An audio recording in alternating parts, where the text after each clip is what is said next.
Quand j'ai pris le téléphone pour demander à mon fils Pierre à quelle heure aurait lieu son mariage, ma belle-fille Sophie m'a regardé droit dans les yeux et m'a dit avec un sourire glacial: « Ah, nous nous sommes déjà mariés hier. Nous n'avons invité que des personnes spéciales. » Ces mots sont tombés sur moi comme un seau d'eau froide. Des personnes spéciales. Moi qui pendant 3 ans avais payé leur loyer de 1200 € par mois, qui avais acheté chaque meuble de leur appartement, qui remplissait leur frigo quand ils n'avaient même pas de quoi manger. Je n'étais pas une personne spéciale. Je suis resté là, debout dans le salon de ma propre maison, tenant le téléphone comme s'il pesait 1000 kilos, voyant mon fils éviter mon regard pendant que Sophie s'installait confortablement sur le canapé que je leur avais acheté. Le costume gris que j'avais choisi pour leur mariage était suspendu, inutile, dans mon armoire, avec les chaussures neuves et l'illusion de faire partie du jour le plus important de la vie de mon fils unique. J'avais dépensé 400 € pour ce costume, pensant à la fierté que j'aurais sur les photos du mariage de Pierre, des photos sur lesquelles je n'apparaîtrais jamais. Pendant des semaines, j'avais planifié chaque détail. J'avais mis de côté 2000 € comme cadeau de mariage. J'avais appelé ma sœur à Lyon pour lui annoncer la bonne nouvelle. J'avais nettoyé ma maison de fond en comble, en pensant qu'il viendrait peut-être célébrer avec moi après la cérémonie. Tout s'est écroulé en une seconde avec ces 4 mots empoisonnés. Que des personnes spéciales. Pierre a finalement levé les yeux et m'a dit d'une voix qui semblait répéter: « Papa, c'était quelque chose d'intime, très petit, juste nous deux et les témoins. » Mais je savais que c'était un mensonge. J'ai vu les photos sur les réseaux sociaux, j'ai vu les parents de Sophie poser fièrement aux côtés des mariés, j'ai vu ses frères trinquer au champagne, j'ai vu la robe blanche de Sophie que j'avais aidé à payer avec les 200 € que j'avais donnés pour ses dépenses personnelles le mois dernier. J'ai tout vu de ce à quoi je n'avais pas été invité à assister. Une semaine plus tard, exactement 7 jours après cette humiliation, Sophie m'a appelé avec une voix complètement différente. Ce n'était plus la femme assurée qui m'avait exclu du mariage. Maintenant, elle semblait désespérée, presque suppliante. « Michel, le loyer est en retard. Le propriétaire nous met la pression et dit que si nous ne payons pas cette semaine, il va nous expulser. Vous avez oublié de faire le virement. » Sa voix tremblait légèrement, comme si le monde s'écroulait sur elle. Je suis resté silencieux quelques secondes, me souvenant de toutes les fois où j'avais couru à la banque faire ce virement. Toutes les fois où j'avais annulé mes propres projets pour m'assurer qu'ils aient un toit. Toutes les fois où j'avais mangé des pâtes pour pouvoir leur donner de l'argent pour leurs caprices. Et maintenant, après m'avoir exclu du moment le plus important de leur vie, ils avaient l'audace de m'appeler comme si rien ne s'était passé. « Sophie, » ai-je dit avec un calme qui m'a surpris, « je ne t'avais pas dit que je n'aide que les personnes spéciales ?» Le silence de l'autre côté de la ligne était si profond que j'ai pu entendre mon propre cœur battre. Pour la première fois en années, ce n'était pas moi qui tremblais, c'était elle. « Michel, je ne comprends pas, » a-t-elle bégayé. « Nous avons toujours été spéciaux pour vous. Vous êtes comme un second père pour moi. » Des mensonges. Tous des mensonges enveloppés dans cette voix douce qu'elle n'utilisait que quand elle avait besoin de quelque chose. La même voix qu'elle avait utilisée pour me demander de l'argent pour la robe de mariée, pour le voyage de noces, pour les alliances que j'avais aidé à financer, sans savoir que je ne verrais jamais la cérémonie où ils les échangeraient. Pendant tant d'années, j'avais vécu avec cette sensation constante de marcher sur des œufs, pesant chaque mot, chaque geste, chaque cadeau, espérant recevoir une miette d'affection de mon propre fils. J'avais été le père parfait, le beau-père complaisant, le pourvoyeur silencieux qui ne protestait jamais quand il me traitait comme si j'étais invisible. Mais cette phrase, que des personnes spéciales, avait réveillé quelque chose en moi qui dormait depuis longtemps. J'ai calculé mentalement combien d'argent j'avais dépensé pour eux ces 3 années, entre le loyer, la nourriture, les cadeaux, les urgences et les caprices, plus de 50 000 €. 50 000 € que j'avais tirés de ma retraite, de mes économies, de l'argent que ma défunte épouse avait laissé pour que je vive tranquille mes dernières années. Et pourquoi? Pour être traité comme un étranger le jour du mariage de mon propre fils. Cette nuit-là, après avoir raccroché le téléphone, je me suis assis sur mon lit et j'ai pleuré. Mais ce n'étaient pas des larmes de tristesse, c'étaient des larmes de colère, de frustration accumulée, d'années d'humiliation avalées en silence.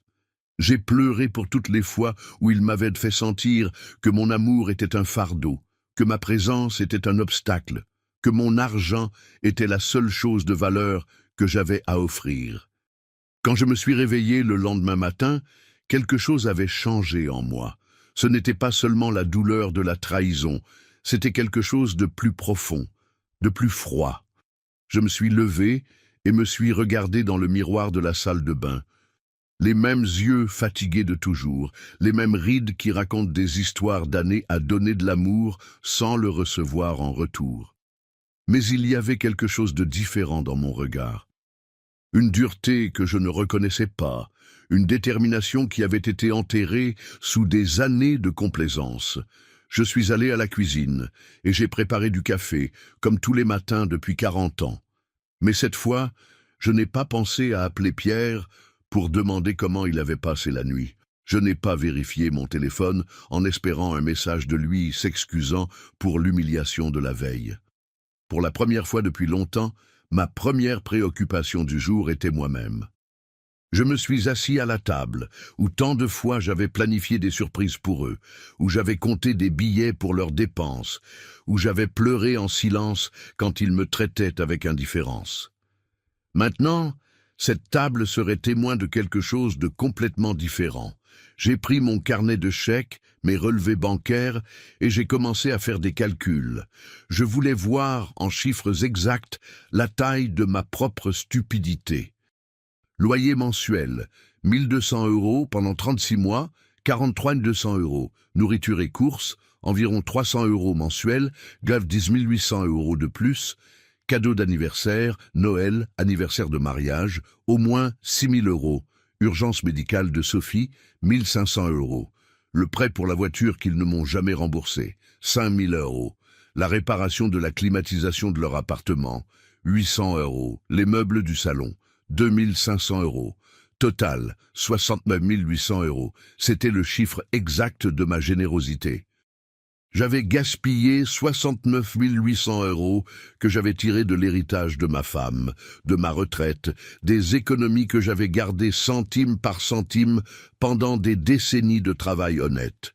Tout cet argent jeté à la poubelle pour maintenir confortables 2 adultes qui ne pouvaient même pas feindre le respect pour moi.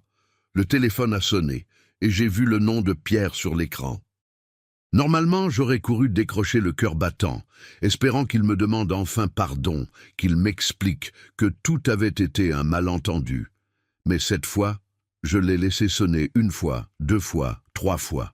Finalement, il s'est arrêté, et j'ai continué à boire mon café comme si rien ne s'était passé. 10 minutes plus tard, il a sonné de nouveau. Cette fois, c'était Sophie. Je l'ai aussi laissé sonner. Puis est arrivé un SMS de Pierre. « Papa, décroche le téléphone. Nous devons te parler d'urgence. » J'ai effacé le message sans répondre. À 14 heures, j'ai décidé de sortir me promener. Cela faisait des mois que je ne l'avais pas fait sans but précis, sans une tâche liée à eux. C'était toujours la banque pour faire des virements, le supermarché pour acheter quelque chose dont ils avaient besoin, la pharmacie pour les médicaments de Sophie. Aujourd'hui, j'ai marché juste parce que j'en avais envie.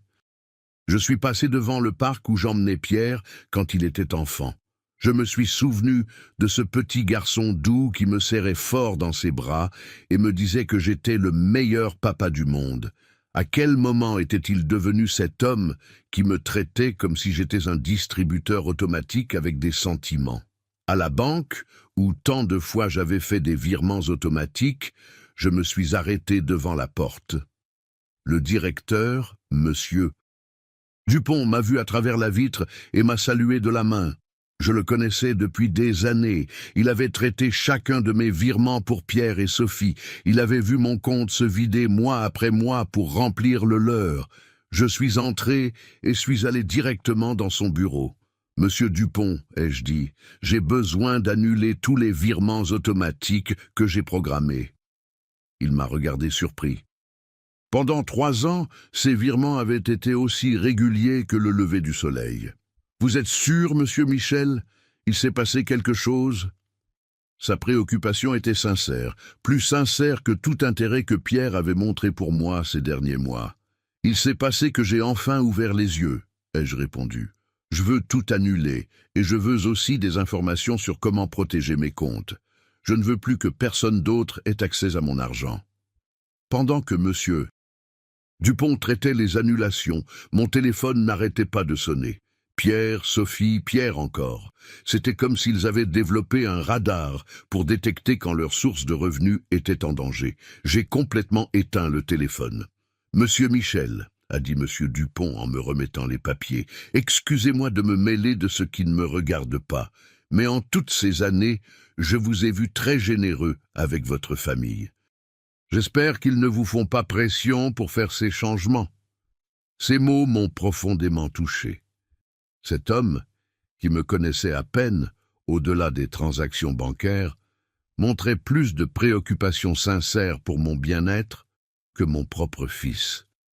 Ils ne me font pas pression, monsieur Dupont. Au contraire, j'ai enfin arrêté de me faire pression.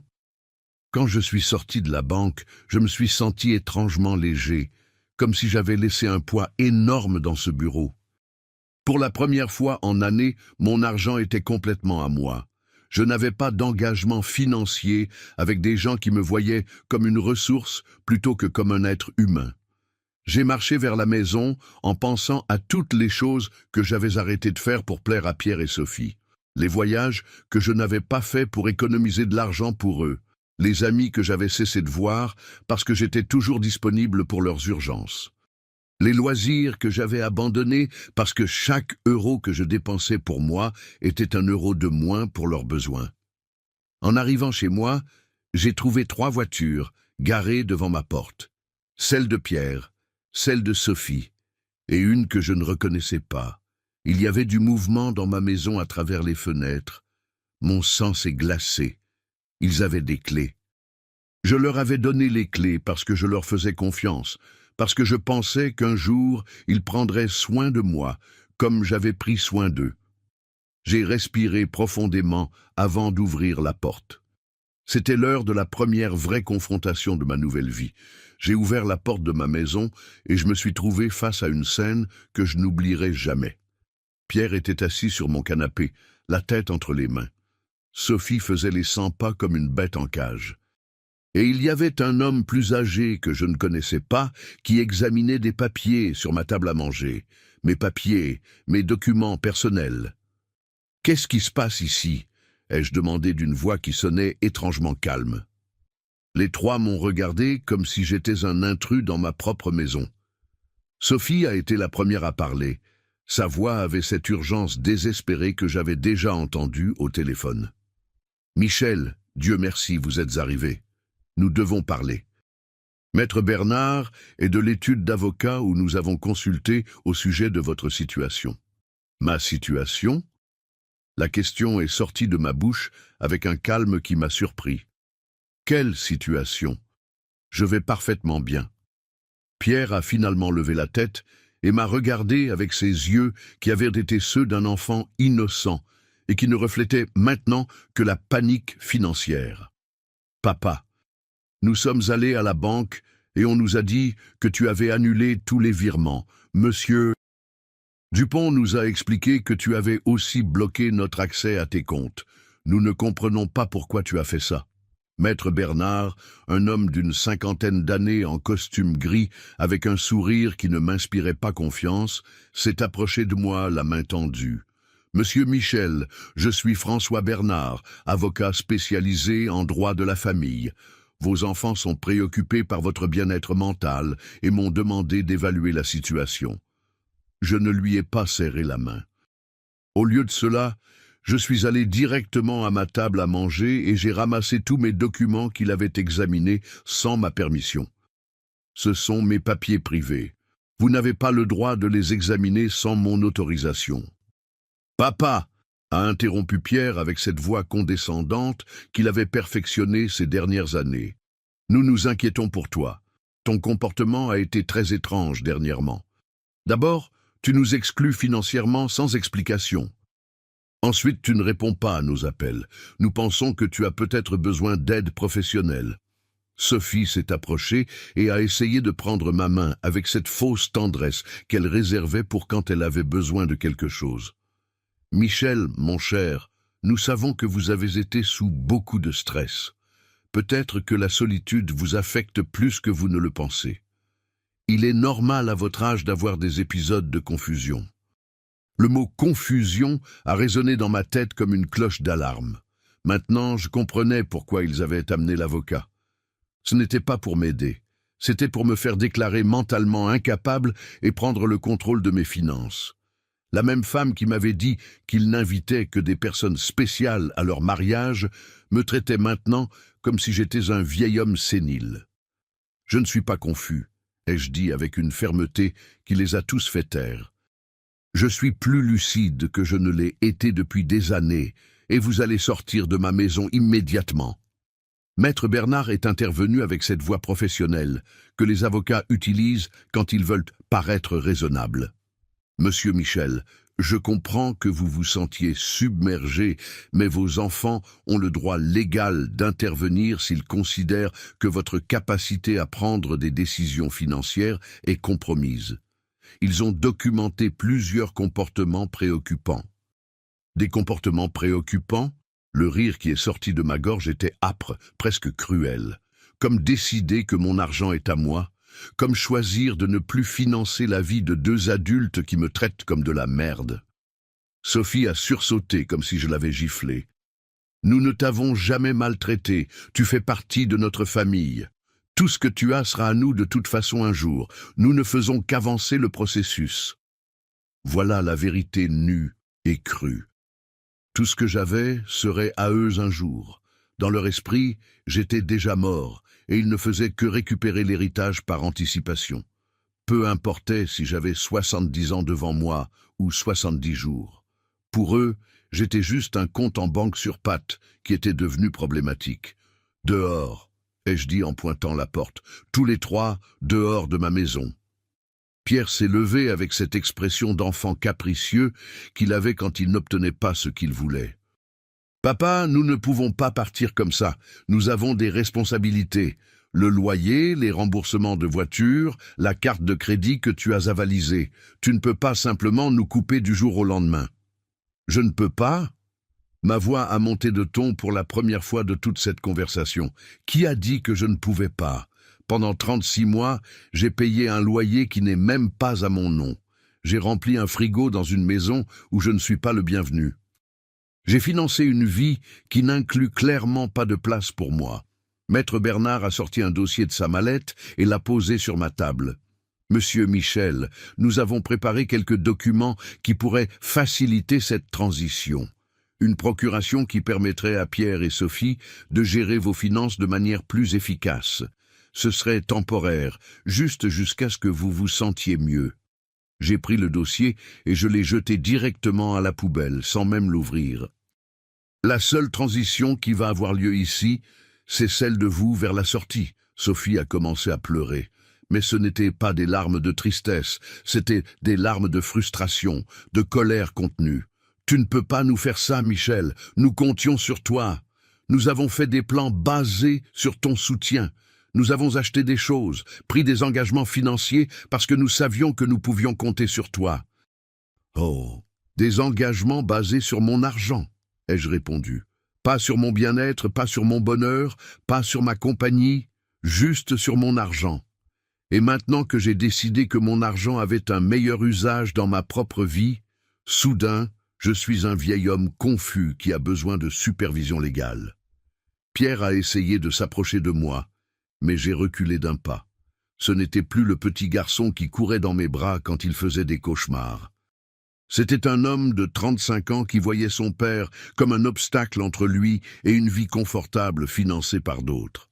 « Papa, nous avons fait des erreurs », a-t-il dit d'une voix qui tentait de paraître repentante. Le mariage était un malentendu, Sophie était nerveuse. J'étais sous pression. Nous pouvons résoudre ça si tu redeviens raisonnable. Raisonnable. Le mot avait un goût amer dans ma bouche. Être raisonnable, ça veut dire continuer à payer votre vie pendant que vous me traitez comme un étranger. Ça veut dire faire semblant que ça ne me fait pas mal d'avoir été exclu du jour le plus important de la vie de mon fils unique. Maître Bernard a rangé ses papiers avec l'efficacité de quelqu'un habitué à voir ses propositions rejetées. Monsieur Michel, ceci ne se termine pas ici. Votre famille a des options légales. Si vous prenez vraiment des décisions irrationnelles à cause de problèmes de santé mentale, un juge peut déterminer que vous avez besoin de supervision. Ces mots ont été comme un coup physique. J'ai réalisé que ce n'était pas juste une visite de manipulation familiale, c'était une vraie menace légale. Il voulait me faire déclarer incompétent pour gérer mes propres affaires. « Maître Bernard », ai-je dit en le regardant droit dans les yeux, « je suggère que vous enquêtiez bien avant de menacer un homme de 69 ans qui a géré ses finances impeccablement pendant 40 ans, qui a élevé un fils seul après être devenu veuf, qui a maintenu un foyer, qui a travaillé jusqu'à prendre sa retraite honorablement et qui, jusqu'à la semaine dernière, entretenait financièrement 2 adultes parfaitement capables. » Sophie a arrêté de pleurer et m'a regardé avec une froideur qui montrait enfin son vrai visage. Ça ne va pas en rester là, Michel. Nous aussi, nous avons des droits et des avocats. Parfait, ai-je répondu. Engagez tous les avocats que vous voulez avec votre argent, bien sûr, parce que le mien n'est plus disponible pour financer vos crises légales. Les 3 se sont dirigés vers la porte avec la dignité blessée de ceux qui n'ont pas l'habitude d'entendre un non. Avant de sortir, Pierre s'est retourné vers moi une dernière fois. « Papa, ça va très mal finir pour toi. Tu vas te retrouver seul, sans personne pour s'occuper de toi quand tu en auras vraiment besoin. » Pierre, ai-je dit avec une tristesse profonde, mais aussi avec une clarté cristalline. Je suis déjà seul.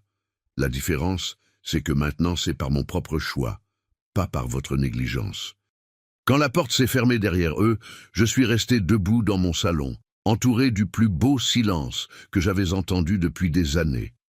C'était le silence de la liberté. Cette nuit-là, je n'ai pas pu dormir. Mais ce n'était pas à cause de la tristesse ou du regret, c'était à cause de l'adrénaline d'avoir repris le contrôle de ma propre vie. Je suis resté éveillé dans mon lit, planifiant mes prochains mouvements comme un général préparant une bataille. Si Pierre et Sophie voulaient en se battre, je leur donnerais une guerre, mais ce serait une guerre que je mènerais avec intelligence, pas avec des émotions. À 6 heures du matin, j'étais déjà habillé et prêt à sortir. Mon premier arrêt fut le cabinet de maître Jean Dubois, un homme que j'avais connu des années auparavant quand j'avais fait le testament de ma femme. Contrairement à maître Bernard que Pierre et Sophie avaient amené, Jean avait une réputation impeccable et était spécialisé dans la protection des droits des personnes âgées. « Monsieur Michel » m'a-t-il dit quand j'ai expliqué la situation. « Ce que vos enfants ont tenté hier est plus courant que vous ne le pensez. Ça s'appelle de la maltraitance financière envers les personnes âgées et c'est un crime. Le fait qu'ils soient entrés chez vous sans permission et aient fouillé vos documents privés constitue aussi une violation. » Ces mots m'ont à la fois rassuré et alarmé. Rassuré parce qu'ils confirmaient que je n'étais pas fou, que ce qui s'était passé était vraiment abusif. Alarmé parce que j'ai réalisé que la situation était plus grave que je ne l'avais pensé. « Nous devons tout documenter », a continué Jean. « Chaque virement, chaque cadeau, chaque fois qu'ils vous ont fait pression pour de l'argent. Nous allons aussi changer votre testament pour protéger vos biens de toute tentative de manipulation future. » Nous avons passé 3 heures à examiner mes dossiers financiers. Jean a sifflé quand il a vu le montant total, 69 800 € en 3 ans. Monsieur Michel, avec cet argent, vous auriez pu vivre confortablement, voyager, profiter de votre retraite. Au lieu de ça, vous avez complètement financé la vie de 2 adultes qui ne vous respectaient même pas assez pour vous inviter à leur mariage. Quand je suis sorti du cabinet de Jean, j'avais un plan complet. Premièrement, changer toutes les serrures de ma maison. Deuxièmement, installer un système de sécurité avec caméra pour me protéger de futures visites surprises. Troisièmement, ouvrir un nouveau compte bancaire dans une banque différente, où il n'avait aucun contact. Et quatrièmement, commencer à vivre la vie que j'avais reportée pendant des années. Mon arrêt suivant fut le magasin de bricolage. Le propriétaire, M. Martin, me connaissait depuis des années parce que j'allais toujours acheter des choses pour réparer l'appartement de Pierre et Sophie. Cette fois, c'était différent. « Monsieur Michel, qu'est-ce qui vous amène aujourd'hui? Une autre urgence chez votre fils ?» a-t-il demandé avec cette familiarité de quelqu'un qui avait été témoin silencieux de ma générosité gaspillée. « Non, monsieur Martin, cette fois c'est pour ma propre maison. J'ai besoin de changer toutes les serrures et je veux qu'elles soient de la meilleure qualité que vous ayez. » Il m'a regardé surpris, mais n'a pas posé de questions. Pendant que je sélectionnais les serrures, son fils Gabriel, qui travaillait dans l'installation de systèmes de sécurité, est arrivé. C'était la Providence en action. « Gabriel, ai-je dit, j'ai aussi besoin d'installer des caméras de sécurité, tout le système complet, le prix n'est pas un problème. » Pendant qu'il préparait tout pour l'installation du lendemain, j'ai reçu un appel d'un numéro inconnu. C'était Sophie, qui appelait depuis le téléphone de quelqu'un d'autre parce que j'avais bloqué son numéro après la confrontation d'hier. « Michel, c'est Sophie. S'il vous plaît, ne raccrochez pas. Nous devons parler comme des adultes civilisés. »« Parler » ai-je dit sèchement. « Écoutez, je comprends que vous soyez fâché à cause du mariage. C'était une erreur. Pierre et moi avons parlé et nous voulons vous dédommager. Que diriez-vous d'organiser un dîner spécial pour célébrer notre mariage avec vous? Nous pourrions le faire chez vous, cuisiner ensemble comme avant. » La manipulation dans ces mots était si évidente qu'elle m'a presque fait rire. « Sophie, combien vous devez de loyer exactement ?» Le silence de l'autre côté a confirmé que j'avais visé juste. « Eh bien, ce sont 2 mois, 2400 € au total, mais ce n'est pas seulement pour ça que j'appelle, Michel. Vous nous manquez vraiment dans nos vies. »« Vous manque moi ou vous manque mon argent ?» ai-je demandé directement. « Les deux » a-t-elle répondu avec une honnêteté qui m'a surpris. « Michel, je ne vais pas mentir. Oui, nous avons besoin de votre aide financière, mais nous vous aimons aussi. Vous êtes important pour nous. »« Si je suis si important, ai-je dit, pourquoi n'étais-je pas assez important pour être au mariage? Pourquoi ne suis-je pas assez important pour recevoir un appel qui ne soit pas pour demander de l'argent? Quand avez-vous appelé pour la dernière fois juste pour savoir comment j'allais? » Un autre silence. Nous connaissions toutes les deux la réponse. Jamais. « Sophie, je vais vous expliquer quelque chose, une seule fois. Pendant 3 ans, vous m'avez traité comme un distributeur automatique, avec des sentiments. Vous m'avez utilisé, ignoré, humilié et finalement insulté de la pire façon possible. Maintenant que l'argent est fini, soudain, vous découvrez que vous m'aimez. Michel, s'il vous plaît. » Je l'ai interrompu. « Il n'y a pas de « s'il vous plaît » qui vaille. Vous avez fait votre choix quand vous avez décidé que je n'étais pas assez spécial pour être à votre mariage. Maintenant, je fais le mien. » J'ai raccroché et éteint complètement le téléphone. Je ne voulais plus d'interruption pendant ma journée de libération. Cet après-midi-là, je suis allé chez le barbier, où je n'étais pas allé depuis plus d'1 an.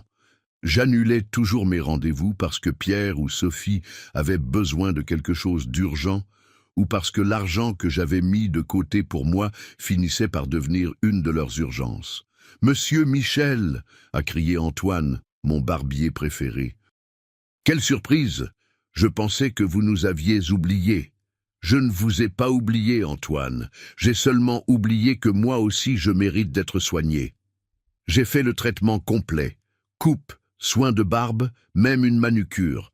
Pour la première fois depuis des années, j'ai dépensé de l'argent pour moi sans me sentir coupable. Pendant qu'Antoine travaillait, il m'a parlé de sa vie, de ses enfants, de ses rêves. C'était rafraîchissant d'avoir une conversation qui ne tournait pas autour des besoins de Pierre et Sophie. « Vous avez fière allure, monsieur Michel, » m'a-t-il dit quand il a terminé. « Mais plus que ça, vous semblez libre. Il s'est passé quelque chose de bien ? » « Oui, Antoine, j'ai enfin appris à dire non. Quand je suis arrivé chez moi cet après-midi-là, il y avait une voiture garée devant ma porte que je ne reconnaissais pas. Mon cœur s'est accéléré un moment, pensant que peut-être Pierre et Sophie étaient revenus avec des renforts. Mais quand je me suis approché, j'ai vu que c'était un homme plus âgé, assis sur les marches de mon entrée. « Monsieur Michel ?» a-t-il demandé quand je suis descendu de voiture. « Oui, c'est moi. En quoi puis-je vous aider ?» « Je suis André Dubois, j'habite la maison d'à côté. Nous sommes voisins depuis des années, mais nous n'avons jamais eu l'occasion de vraiment parler. Hier, j'ai entendu des voix très fortes chez vous et j'étais inquiet. Tout va bien ? Sa préoccupation sincère m'a profondément touché. Voilà un étranger qui montrait plus d'intérêt pour mon bien-être que mon propre fils. Entrez, monsieur André. Je vais préparer du café et vous raconter une histoire que vous n'allez pas croire. » Pendant que je préparais le café, je lui ai raconté toute la situation. André m'a écouté sans m'interrompre, hochant la tête de temps en temps. Et quand j'ai terminé mon récit, ses yeux étaient pleins de compassion. « Monsieur Michel, m'a-t-il dit, vous avez fait la bonne chose. J'ai vécu quelque chose de similaire avec mon fils il y a 5 ans. Je pensais aussi que c'était mon obligation de financer sa vie d'adulte. Je croyais aussi que si je ne leur donnais pas d'argent, ils ne m'aimeraient pas. Qu'est-ce qui s'est passé ? J'ai coupé les vivres quand j'ai réalisé qu'ils ne m'appelaient que quand ils avaient besoin de quelque chose. Au début, c'était terrible. Ils m'ont menacé, fait du chantage émotionnel, ont essayé de me faire sentir coupable. Mais après 6 mois, mon fils a appelé pour s'excuser vraiment. Maintenant, nous avons une vraie relation basée sur l'amour, pas sur l'argent. Ces mots m'ont donné de l'espoir et ont confirmé que j'avais pris la bonne décision. Vous pensez que Pierre et Sophie comprendront un jour ? Peut-être oui, peut-être non, a-t-il répondu honnêtement. Mais ce n'est plus votre responsabilité, monsieur Michel. Votre responsabilité maintenant est de vivre votre propre vie. Cette nuit-là, pour la première fois en 3 ans, je suis allé dormir sans me préoccuper de savoir si Pierre et Sophie avaient de l'argent pour le loyer, pour la nourriture, pour leurs caprices. Je suis allé dormir en pensant à moi-même, à mes projets, à mon avenir, et j'ai mieux dormi que depuis des années. Le lendemain, Gabriel et M. Martin sont arrivés à 8 heures pour changer les serrures et installer le système de sécurité. Pendant qu'ils travaillaient, mon téléphone n'arrêtait pas de sonner de numéros inconnus. Sophie continuait à essayer de me contacter depuis différents téléphones, mais j'avais développé une nouvelle compétence. Ignorer complètement les appels qui ne me convenaient pas. « Monsieur Michel, » m'a dit Gabriel en installant les caméras, « ce système va vous donner une tranquillité totale. Vous pouvez voir qui arrive chez vous depuis votre téléphone, même quand vous n'êtes pas là, et si quelqu'un entre sans permission, une alerte est automatiquement envoyée à la police. » L'ironie ne m'a pas échappé. J'installais un système de sécurité pour me protéger de mon propre fils, mais ça ne me faisait plus mal comme avant. C'était simplement une mesure pratique pour maintenir ma nouvelle paix. Pendant qu'il travaillait, j'ai décidé de faire quelque chose que je ne faisais pas depuis des années, appeler ma sœur Brigitte à Lyon. Nous avions perdu le contact, parce que chaque fois qu'on parlait, je finissais par lui raconter les exploits de Pierre et Sophie, combien d'argent j'avais dépensé pour eux, la fierté que j'avais de pouvoir les aider. Maintenant, je réalisais que nos conversations étaient devenues des rapports financiers déguisés en nouvelles familiales. « Michel », a répondu Brigitte surprise. « Frangin, comment ça va? Ça fait des mois qu'on ne s'est pas parlé. »« Je vais bien, Brigitte, mieux que bien. En fait, j'appelle pour te dire que j'ai enfin retrouvé la raison. » Je lui ai raconté toute l'histoire depuis le début. Le mariage secret, l'humiliation, la visite avec l'avocat, ma décision de couper les financements. Brigitte m'a écouté en silence et quand j'ai terminé, sa réponse m'a surpris. « Michel, frangin, il était temps. Chaque fois qu'on parlait, ça me brisait le cœur de t'entendre te vanter de combien d'argent tu avais donné à Pierre, comme si l'amour se mesurait en euros.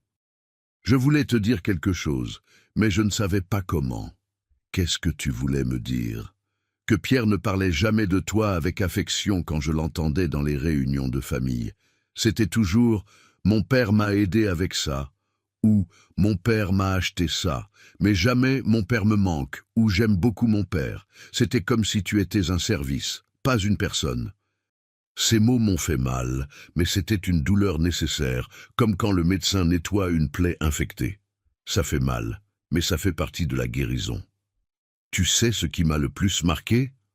a continué Brigitte. « Sophie parlait toujours de toi au futur. Quand Michel ne sera plus là, nous pourrons rénover sa maison. Ou quand nous hériterons, nous investirons dans l'entreprise, comme s'ils attendaient que tu meures pour commencer à vraiment vivre. » Cette révélation m'a frappé comme un seau d'eau glacée. Non seulement ils me voyaient comme un distributeur automatique, mais comme un obstacle temporaire entre eux et l'argent. Pendant que je me dévouais pour les rendre heureux, ils planifiaient l'avenir sans moi. Après avoir raccroché avec Brigitte, je suis resté assis dans ma cuisine, digérant toute cette information. 45 ans de mariage avec une femme qui m'a vraiment aimé. 35 ans à élever un fils seul après être devenu veuf. Et 3 ans à financer 2 adultes qui me voyaient comme un obstacle millionnaire. La sonnette a sonné et j'ai vu sur les nouvelles caméras que c'était André avec une tasse dans les mains. J'ai ouvert la porte et il m'a offert du café frais. « J'ai pensé que vous pourriez avoir besoin de compagnie après tout ce que vous m'avez raconté hier », a-t-il dit avec ce sourire sincère que j'avais déjà commencé à apprécier. Nous nous sommes assis dans mon salon et André m'a raconté plus de détails de sa propre expérience. « Mon fils me disait exactement les mêmes choses que Sophie vous dit. Tu es comme un second père pour moi. Nous sommes spéciaux pour toi. Un jour, tout sera à nous de toute façon. Ce sont des phrases apprises, monsieur Michel. Ils les apprennent dans le manuel de manipulation émotionnelle. Vous pensez qu'il existe vraiment, ce manuel ? Ai-je demandé à moitié en plaisantant. Pas officiellement, mais on dirait qu'ils lisent tous le même livre. Le chapitre 1, c'est « Faites-vous sentir indispensable ». Le chapitre 2, c'est « Créer des urgences financières constantes ». Le chapitre 3, c'est « S'il résiste, questionnez sa santé mentale ». Nous avons ri, mais c'était un rire amer. C'était drôle et tragique à la fois de reconnaître des modèles si prévisibles dans le comportement de nos propres enfants.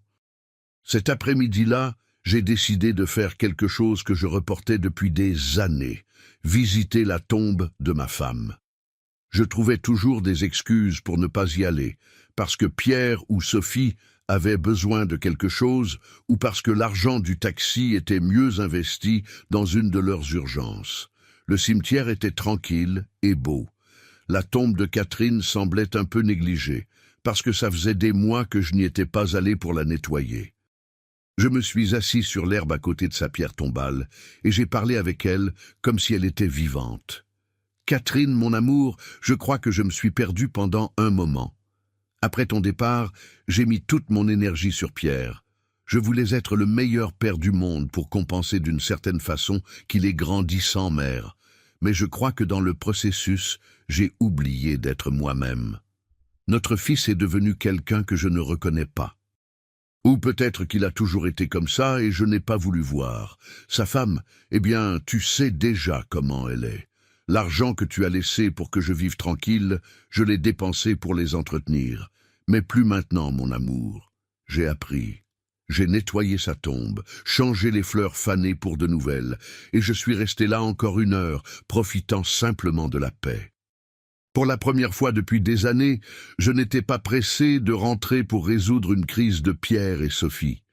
Quand je suis rentré chez moi, il y avait 3 voitures garées devant ma porte de nouveau. Mon cœur s'est accéléré, mais cette fois, j'étais préparé. Les caméras me montraient que c'était Pierre, Sophie et 2 personnes que je ne reconnaissais pas. Ils semblaient tous agités, parlant entre eux et pointant vers ma maison. Je ne suis pas sorti de la voiture. Au lieu de ça, j'ai appelé Jean, mon avocat. « Jean, ils sont chez moi de nouveau. Cette fois, ils ont amené plus de monde. Que dois-je faire ?»« Ne sortez pas de la voiture, Michel.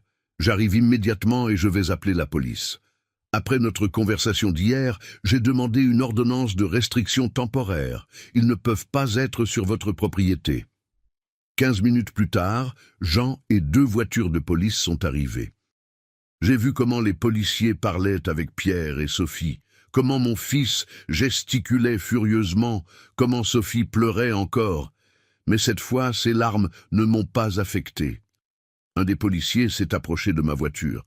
« Monsieur, vous pouvez sortir tranquille.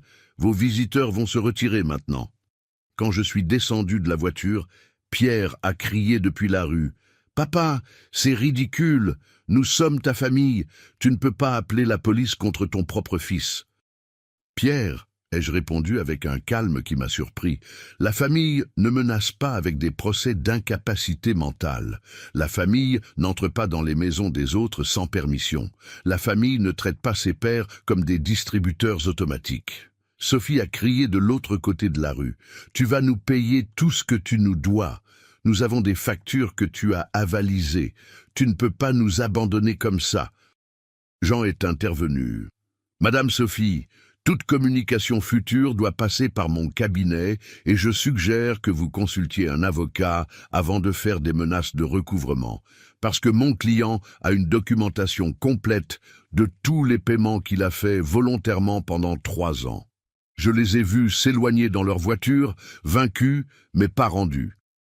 Je savais que ce n'était pas fini, mais pour la première fois dans cette situation, je me sentais confiant.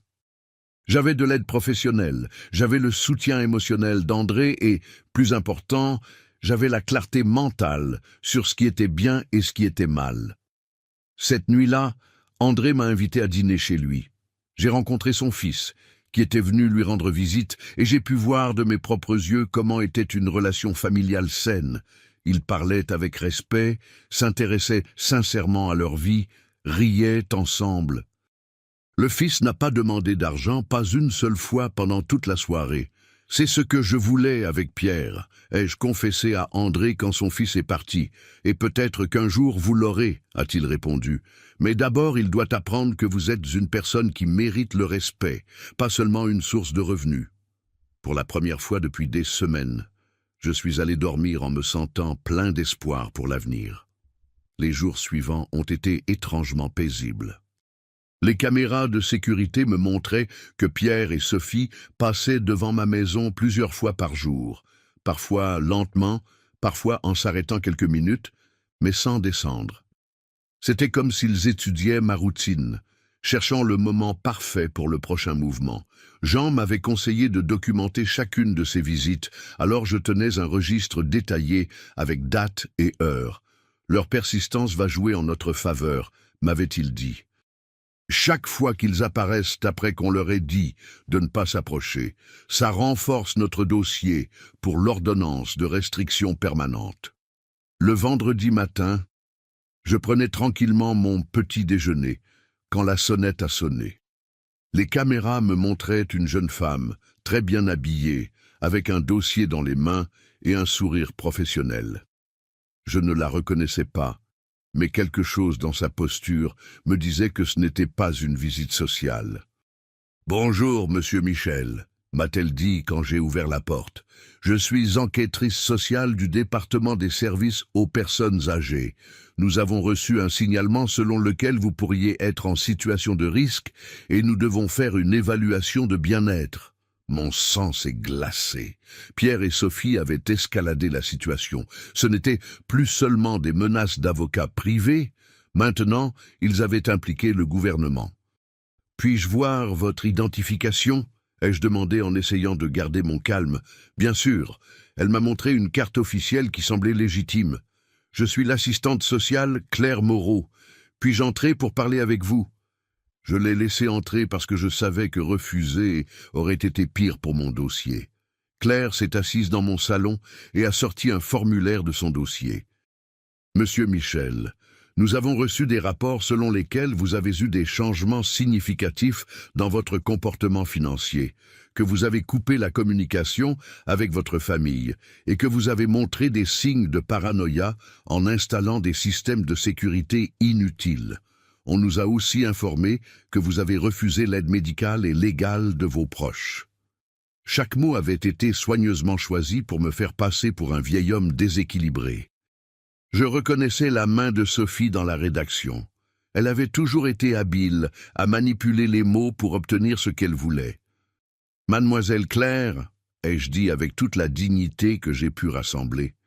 J'aimerais appeler mon avocat avant de répondre à toute question. Monsieur, ce n'est pas un interrogatoire légal, c'est une évaluation de bien-être. Si vous n'avez rien à cacher, il ne devrait pas y avoir de problème à parler avec moi. La phrase « si vous n'avez rien à cacher » m'a mise en colère. C'était la même logique que les abuseurs utilisaient pour justifier leurs invasions. Si vous êtes innocent, vous ne devriez pas vous plaindre qu'on viole votre intimité. Mademoiselle, je vais appeler mon avocat.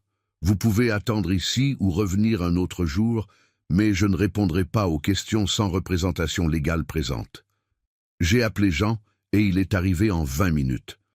Quand il est entré et a vu l'assistante sociale, son expression s'est durcie. « Mademoiselle Moreau, a-t-il dit après avoir examiné son identification, j'espère que vous avez un mandat pour être ici, parce que mon client est sous ma représentation légale et toute évaluation non autorisée constitue du harcèlement. » « Monsieur, » a répondu Claire avec moins de confiance qu'avant, « nous avons des rapports de famille inquiètes pour le bien-être de monsieur. »« Quelle famille ?» a demandé Jean sèchement. « La même famille qui a essayé de lui faire signer une procuration sans représentation. La même famille qui est entrée chez lui sans permission et a fouillé ses documents privés.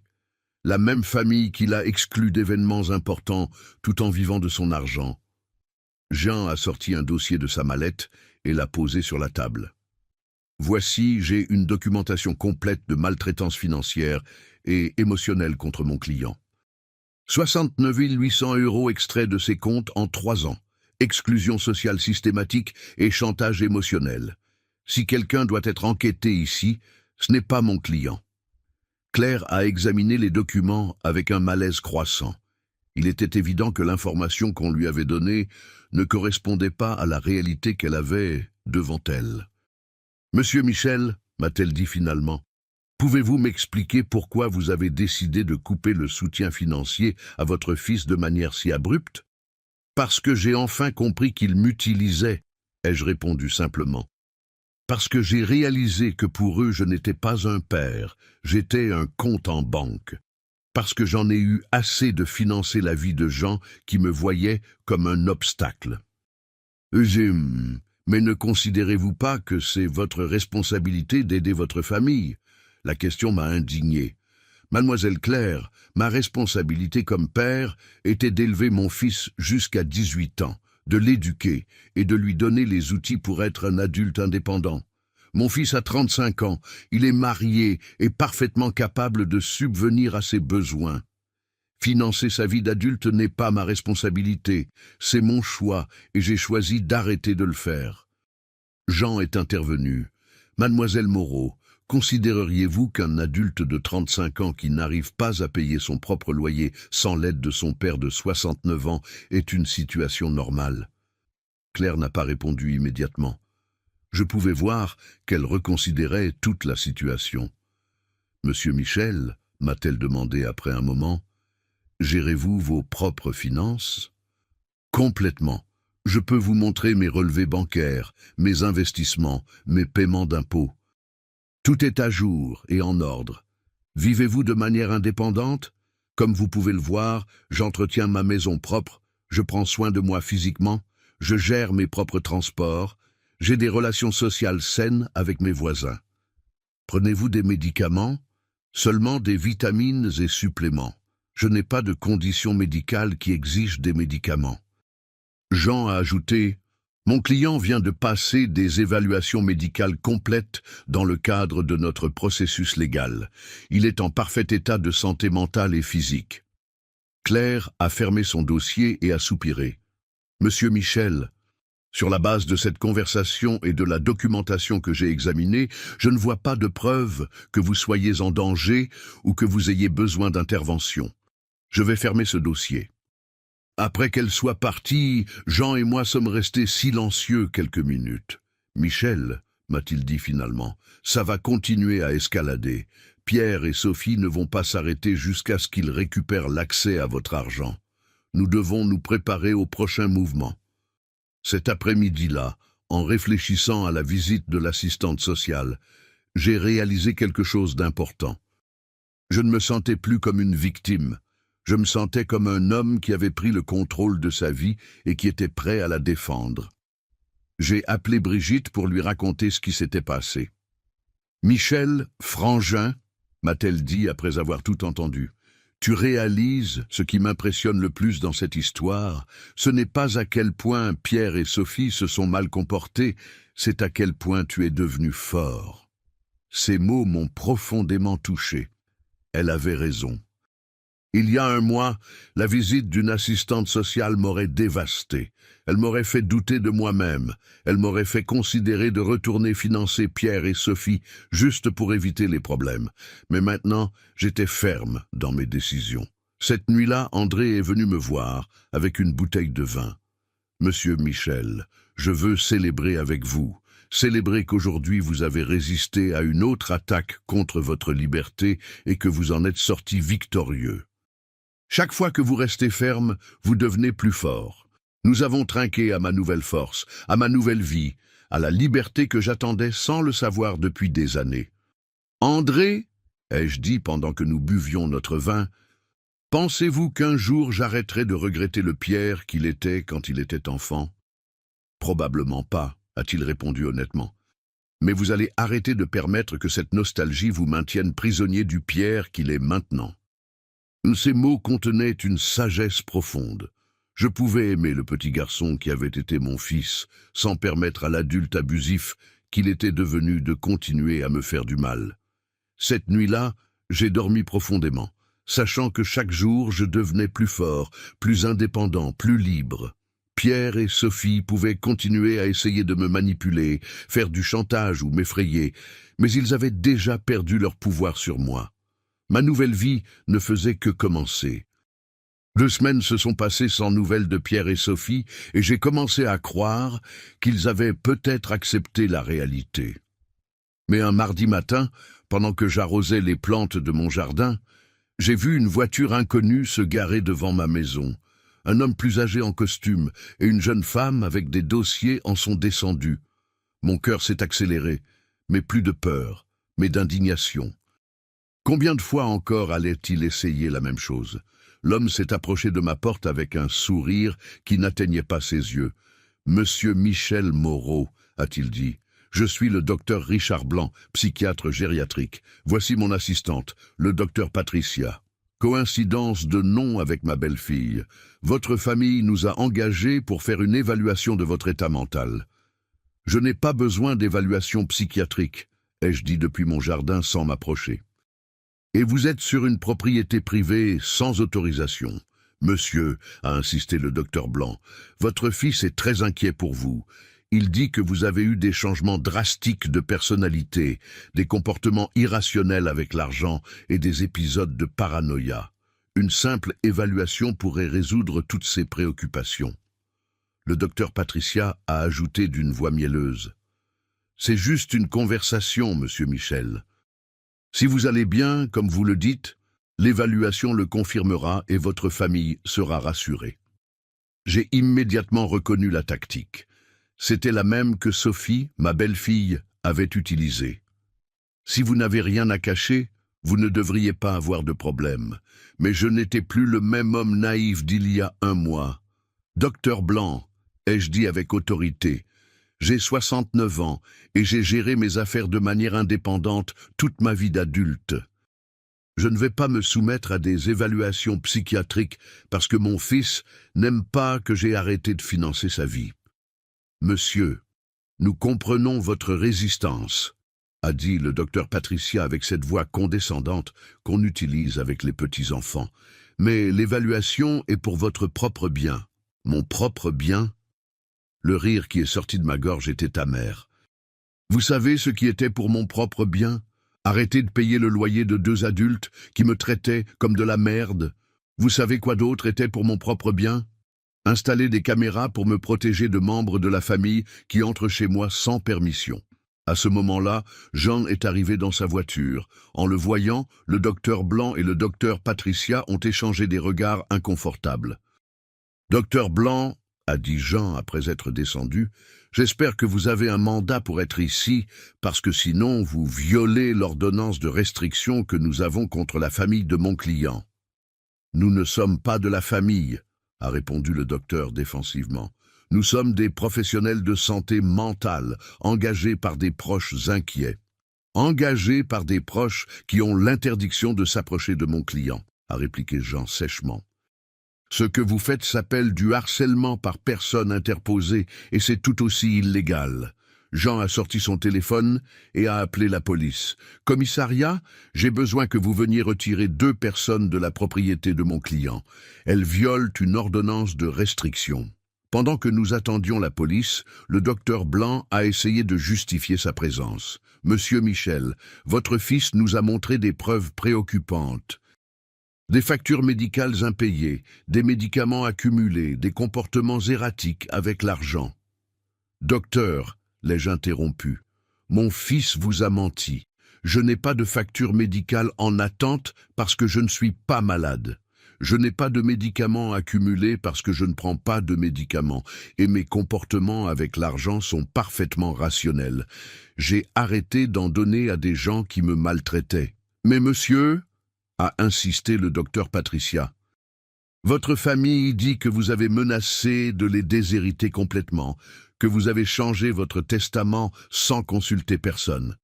Bien sûr que j'ai changé mon testament. Ma voix est montée de ton pour la première fois de toute cette conversation. Pourquoi laisserais-je mon héritage à des gens qui m'excluent des moments importants de leur vie? Pourquoi récompenserais-je la maltraitance avec de l'argent? 2 voitures de police sont arrivées et l'agent Dubois, qui connaissait déjà la situation par des visites précédentes, s'est approché du docteur Blanc. « Docteur, je dois vous demander de quitter cette propriété immédiatement. Ce monsieur a une ordonnance de protection en vigueur. Agent, nous sommes des professionnels de santé. Nous ne violons aucune loi. Si vous la violez, est intervenu Jean, vous êtes ici comme représentant de personnes qui ont l'interdiction de s'approcher de mon client. C'est du harcèlement indirect. » Le docteur Blanc et le docteur Patricia sont partis en maugréant, mais avant d'entrer dans la voiture, le docteur Patricia m'a crié « Monsieur Michel, votre famille veut seulement vous aider. Ne laissez pas qu'on vous isole des gens qui vous aiment. Les gens qui m'aiment n'essaient pas de me faire déclarer fou pour voler mon argent, » ai-je crié en retour. Après qu'il soit parti, Jean et moi nous sommes assis dans mon salon pour planifier la prochaine étape. « Michel, ça a dépassé les bornes. Pierre et Sophie dépensent de l'argent qu'ils n'ont pas en engageant des professionnels pour essayer de vous déclarer incompétent. Ça veut dire qu'ils sont désespérés. Qu'est-ce qu'ils peuvent faire d'autre? Ils peuvent essayer un procès en interdiction. C'est cher et difficile à gagner, mais s'ils arrivent à convaincre un juge bienveillant et un psychiatre disposé à témoigner en leur faveur, ils pourraient obtenir qu'on vous nomme un tuteur. L'idée m'a terrifié. Ils pourraient m'enlever le contrôle de mon argent. Ils peuvent essayer, mais nous avons des preuves solides que vous êtes complètement sain d'esprit et qu'ils sont motivés par la cupidité, pas par une préoccupation sincère. Cet après-midi-là, j'ai appelé Brigitte pour me défouler. « Frangin, m'a-t-elle dit après avoir entendu mon récit, tu te rends compte à quel point ils sont prêts à aller loin pour de l'argent ? Ils risquent les relations familiales, dépensent en avocats et médecins, détruisent leur propre réputation, tout ça pour récupérer l'accès à ton compte en banque. » Ces mots m'ont fait réfléchir. Pierre et Sophie avaient révélé leur vraie nature complètement. Il n'y avait pas de retour en arrière, pas de possibilité de réconciliation sincère. Pour eux, je n'avais jamais été un père ou un beau-père respecté. J'avais toujours été juste de l'argent sur pattes. Cette révélation, bien que douloureuse, était aussi libératrice. Je n'avais plus à me demander si je prenais la bonne décision. Je n'avais plus à me sentir coupable de me protéger. Ils avaient eux-mêmes démontré que mon bien-être émotionnel et physique leur importait moins que mon argent. Le soir, André est venu me voir avec une surprise. Il avait invité son groupe d'amis du club de pétanque pour me rencontrer. « Michel, m'a-t-il présenté, voici mes amis Robert que vous connaissez déjà du Café du Coin, Jean-Claude et Henri. Nous avons tous vécu des situations similaires avec des proches abusifs. Nous avons passé la soirée à partager nos histoires. Jean-Claude avait dû imposer des limites à un frère qui lui demandait constamment de l'argent. Robert avait coupé les relations avec un neveu qui ne le visitait que quand il avait besoin d'argent. Henri avait dû changer son testament après avoir découvert que ses petits-enfants considéraient son argent comme leur plan de retraite. Ce qui me fait le plus mal, ai-je confessé, ce n'est pas de perdre l'argent que je leur ai donné, c'est de réaliser que je n'ai jamais eu l'amour que je pensais avoir. Mais Michel, m'a dit Henri avec la sagesse de ses 80 ans, l'amour véritable ne s'achète ni ne se vend. Si vous deviez payer pour l'avoir, il n'a jamais été réel. Ces mots ont été comme un baume pour mon âme blessée. Il avait raison. J'avais acheté de l'attention, pas de l'amour. J'avais financé une illusion. Vous savez ce que j'ai découvert? Ai-je dit à mes nouveaux amis. Que la solitude entourée de gens qui ne vous aiment pas est pire que la solitude d'être seul. Au moins maintenant, quand je suis seul, je suis en bonne compagnie. Nous avons tous ri et trinqué à notre nouvelle sagesse. Cette nuit-là, après que mes nouveaux amis soient partis, je me suis assis dans mon jardin pour réfléchir. Les étoiles brillaient, plus que jamais, ou peut-être que je les voyais avec des yeux plus clairs. Pour la première fois de ma vie d'adulte, j'étais complètement seul financièrement. Je n'avais pas de personne à charge, pas de responsabilités économiques envers personne d'autre que moi-même. Et au lieu de m'effrayer, cette réalité m'exaltait. Je pouvais voyager si je voulais. Je pouvais rénover ma maison. Je pouvais acheter de beaux vêtements. Je pouvais faire des dons à des associations qui me tenaient à cœur. Je pouvais investir dans mon propre avenir au lieu de financer le présent de gens ingrats. La liberté avait le goût de l'espoir, et pour la première fois depuis des années, j'avais envie de planifier mon avenir. Un mois après la visite du psychiatre, je pensais avoir enfin gagné la guerre. Je m'étais installé dans une belle routine. Je prenais mon petit déjeuner tranquillement en lisant le journal. Je m'occupais de mon jardin. Je déjeunais avec André ou un de mes nouveaux amis, et l'après-midi je me consacrais à des activités que j'avais abandonnées pendant des années.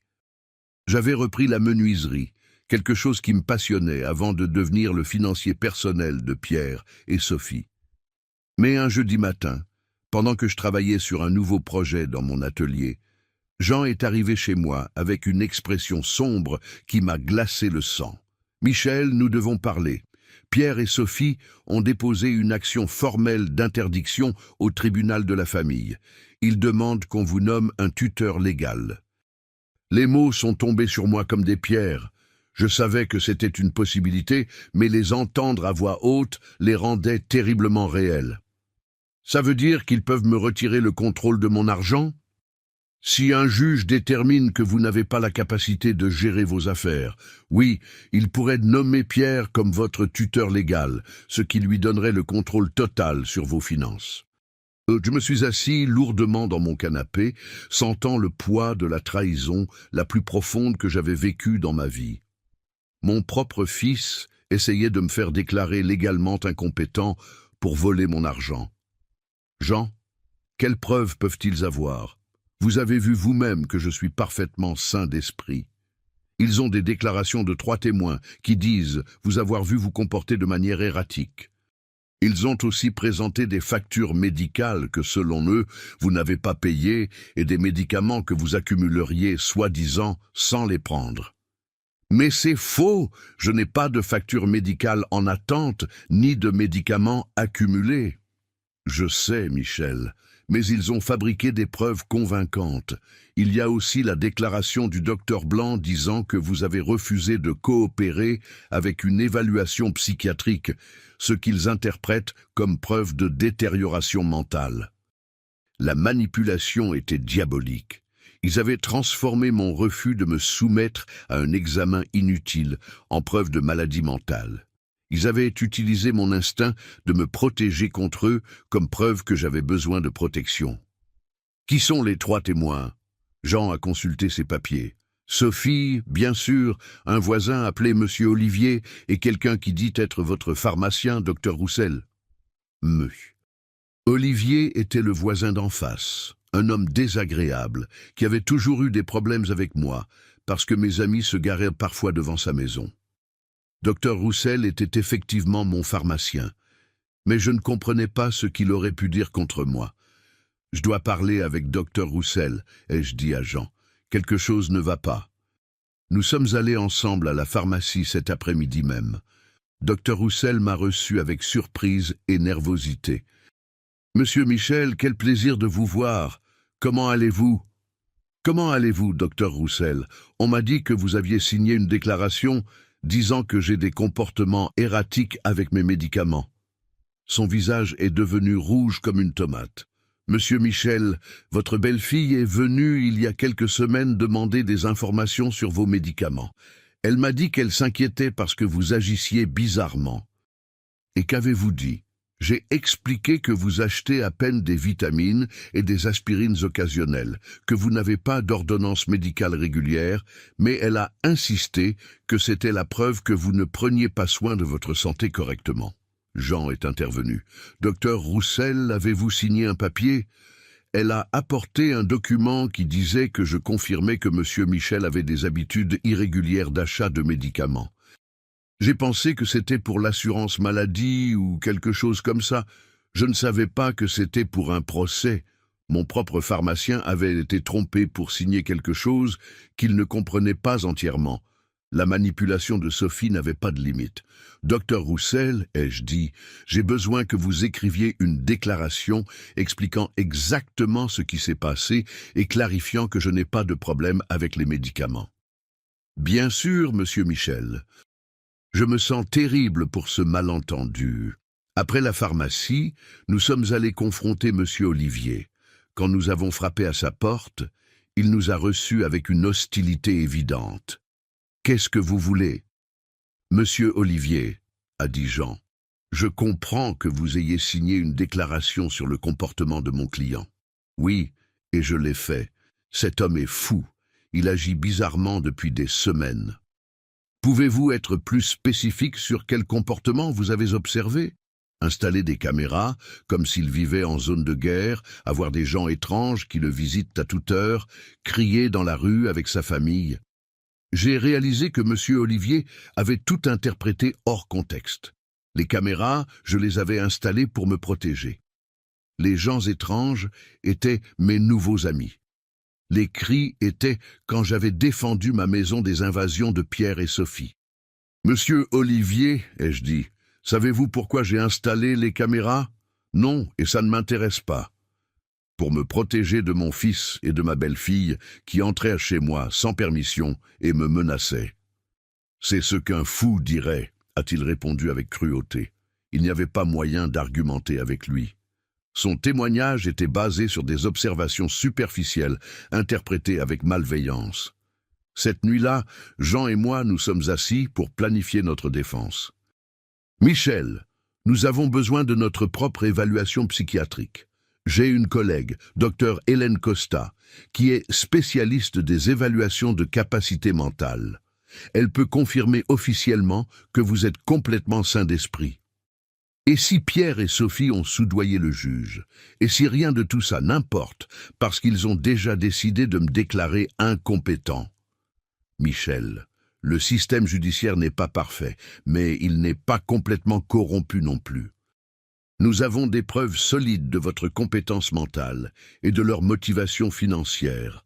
Nous allons nous battre. » Le lendemain, je suis allé au rendez-vous avec Dr Costa. C'était une femme d'une 50aine d'années, avec des yeux gentils, mais perspicaces. « Monsieur Michel, je vais vous poser une série de questions et tests pour évaluer votre capacité mentale.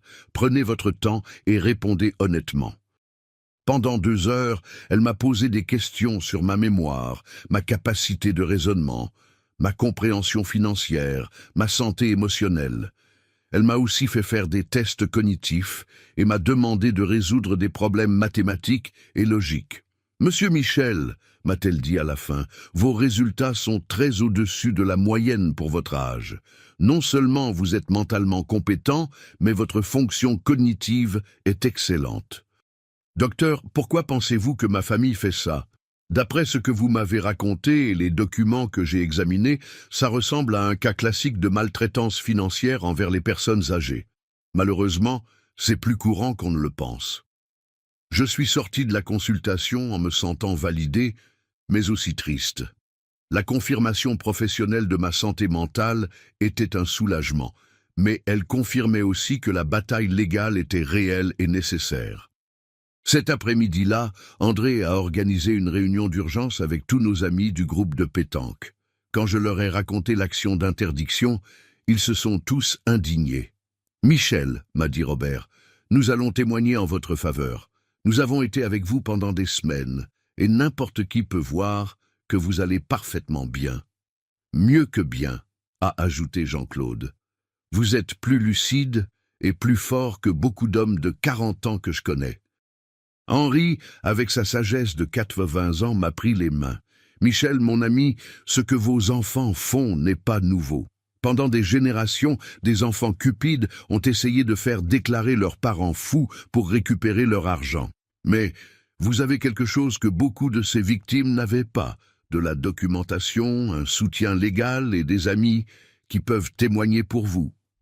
Ces mots m'ont donné de l'espoir. Je n'étais pas seul dans cette bataille. J'avais une équipe d'hommes forts qui avaient vu ma transformation de première main. Vous savez ce qui est le plus triste dans tout ça, ai-je dit. Pierre et Sophie sont prêts à détruire toute possibilité de réconciliation future pour de l'argent. Même si j'étais disposé à pardonner tout ce qui s'est passé avant, ça n'a plus de retour en arrière possible.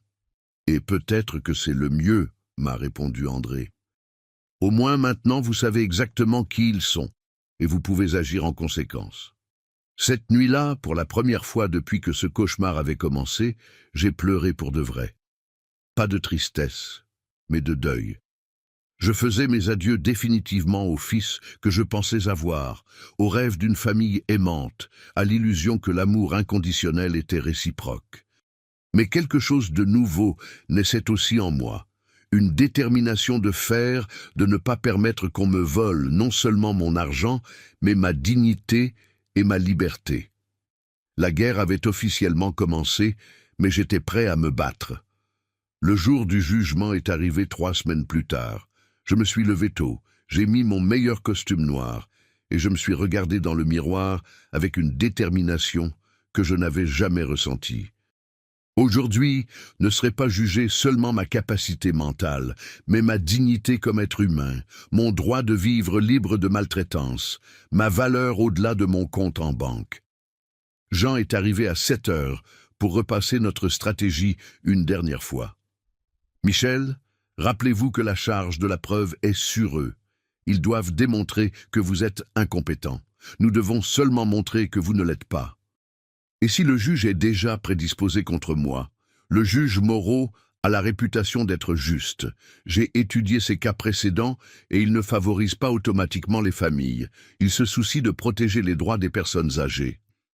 Nous sommes arrivés au tribunal à 9 heures. Dans le couloir, j'ai vu Pierre avec un costume neuf, qu'il avait probablement acheté pour l'occasion, et Sophie habillée en noir, comme si elle était à un enterrement. Peut-être qu'elle l'était, l'enterrement de notre relation familiale. Quand nos regards se sont croisés, Pierre a évité mes yeux, mais Sophie a maintenu le regard avec une froideur qui m'a confirmé que pour elle, c'était simplement une affaire. Leur avocat était un homme plus âgé, élégant, avec le type de confiance qui vient de la victoire dans des cas similaires précédemment. Quand il a commencé sa plaidoirie initiale, sa stratégie était claire, me peindre comme un vieil homme confus qui avait été manipulé par des étrangers pour m'éloigner de ma famille aimante. « Votre honneur », a-t-il dit d'une voix solennelle, « Monsieur Michel Moreau a montré une détérioration mentale évidente ces derniers mois. Il a coupé tout soutien financier à sa famille sans explication rationnelle. Et il a installé des systèmes de sécurité inutiles à cause de la paranoïa et s'est isolé de ses proches sous l'influence de voisins et d'avocats qui profitent clairement de sa condition vulnérable. Chaque mot avait été soigneusement choisi pour faire que mon émancipation sonne comme de la démence, que ma liberté sonne comme de la manipulation externe. Ensuite, ils ont appelé leurs témoins. Sophie a été la première à témoigner et sa performance était digne d'un Oscar. Elle a pleuré en décrivant comment j'avais complètement changé, comment j'étais devenu hostile et paranoïaque, comment je m'étais isolé de la famille qui m'aimait. « Votre honneur », a-t-elle dit d'une voix brisée. « Michel a toujours été comme un second père pour moi. Voir sa détérioration mentale a été dévastateur. Nous voulons seulement l'aider à recevoir les soins dont il a besoin. » Des mensonges, enveloppés dans des larmes convaincantes. Quand Jean l'a contre-interrogé, les fissures dans son histoire ont commencé à apparaître. « Madame Sophie, pouvez-vous dire au tribunal quand était la dernière fois que vous avez appelé mon client sans être pour demander de l'argent ?» Sophie a bégayé. « Eh bien, nous parlions toujours de beaucoup de choses. Pouvez-vous donner une date spécifique ? Je ne me rappelle pas de dates exactes. Est-il vrai que vous et votre mari vous êtes mariés sans inviter mon client ? C'était une cérémonie très petite. Est-il vrai que quand mon client a demandé au sujet du mariage, vous lui avez dit que vous n'aviez invité que des personnes spéciales ?» Sophie est devenue rouge. Ces mots ont été sortis de leur contexte. Quel serait le contexte correct pour dire à votre beau-père qu'il n'est pas une personne spéciale ? Elle n'a pas pu répondre de manière convaincante. Pierre a été le suivant. Le voir au banc des témoins, jurant de dire la vérité pendant qu'il se préparait à mentir sur ma santé mentale, a été un des moments les plus douloureux de ma vie. C'était le petit garçon que j'avais élevé seul, à qui j'avais consacré toute ma vie. Mon père a toujours été très généreux avec nous, a-t-il témoigné. Mais récemment, il est devenu erratique et irrationnel. Nous croyons qu'il est manipulé par des gens qui profitent de lui. Quand Jean l'a contre-interrogé, le masque est complètement tombé. « Monsieur Pierre, combien d'argent avez-vous reçu de votre père ces 3 dernières années ? » « Je ne sais pas le montant exact. 69 800 €. Vous semble-t-il approximativement correct ? » « Peut-être. Il a toujours été généreux. » « Et combien de fois avez-vous rendu visite à votre père sans demander d'argent ?» Le silence était assourdissant. « Est-il vrai que vous et votre épouse êtes entrés dans la maison de mon client sans permission et avez fouillé ses documents privés ? Nous étions inquiets pour lui. Est-il vrai que vous avez amené un avocat pour le presser de signer une procuration ? Nous voulions l'aider à gérer ses finances. À 35 ans, avez-vous besoin de l'aide de votre père de 69 ans pour payer votre loyer ? » Pierre n'a pas pu répondre avec dignité. « Monsieur, Olivier a témoigné sur mes supposés comportements erratiques, mais quand Jean lui a demandé des détails, il a admis qu'il ne m'avait jamais parlé directement et que toute son information était basée sur des observations superficielles.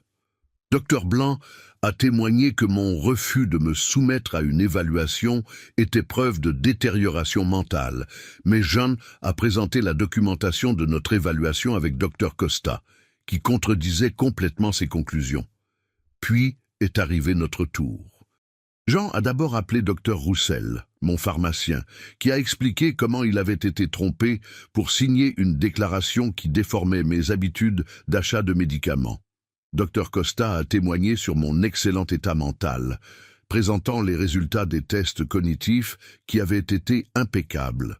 Monsieur Dupont de la banque a témoigné sur ma compétence financière, expliquant que mes décisions d'annuler les virements automatiques avaient été complètement rationnelles et traitées correctement.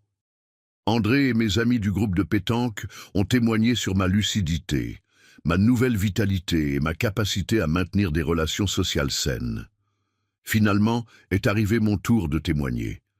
Je me suis levé avec dignité, et j'ai marché jusqu'au banc des témoins, sentant le poids de 69 ans d'expérience, de sagesse conquise à travers la douleur, de force découverte dans l'adversité. Jean m'a guidé à travers mon témoignage, me permettant de raconter mon histoire complète. Les 69 800 € dépensés en 3 ans, l'humiliation d'être exclu du mariage, la manipulation émotionnelle constante, l'invasion de ma vie privée, les menaces légales. « Monsieur Michel, » a demandé Jean finalement, « pourquoi avez-vous décidé de couper le soutien financier à votre fils et votre belle-fille ? Parce que j'ai enfin compris que ce n'était pas de l'amour que je recevais d'eux. » ai-je répondu d'une voix claire et forte. C'était une transaction commerciale déguisée en relation familiale. Mon argent était bienvenu, mais moi comme personne, je ne l'étais pas. Regrettez-vous votre décision? Je regrette seulement d'avoir mis si longtemps à la prendre. L'avocat de Pierre a essayé de me faire paraître confus pendant son contre-interrogatoire, mais à chacune de ses questions, j'ai répondu avec clarté et précision. Quand il a essayé de suggérer que mes nouvelles amitiés m'avaient manipulé, j'ai expliqué que pour la première fois depuis des années, j'avais des relations basées sur le respect mutuel, pas sur l'intérêt financier. Dans ses plaidoiries finales, l'avocat de Pierre a continué à insister que j'étais victime de manipulation externe. Jean a été démolisseur dans sa réponse.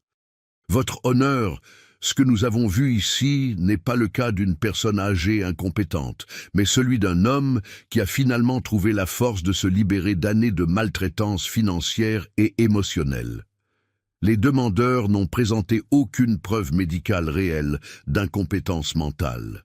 Ce qu'ils ont présenté, c'est de la frustration, parce que leur source de revenus a décidé d'exercer son droit légal et moral de protéger ses propres ressources. Le juge Moreau s'est retiré pour délibérer pendant 2 heures qui ont semblé 2 années. Quand il est revenu, son expression était sérieuse mais claire. Après avoir examiné toutes les preuves présentées, a-t-il commencé, il est évident pour ce tribunal que M. Michel Moreau est en pleine possession de ses facultés mentales. Les évaluations psychiatriques professionnelles confirment sa compétence cognitive. Ses décisions financières, bien qu'elles puissent être douloureuses pour sa famille, sont complètement rationnelles et dans ses droits. Mon cœur a commencé à battre plus vite.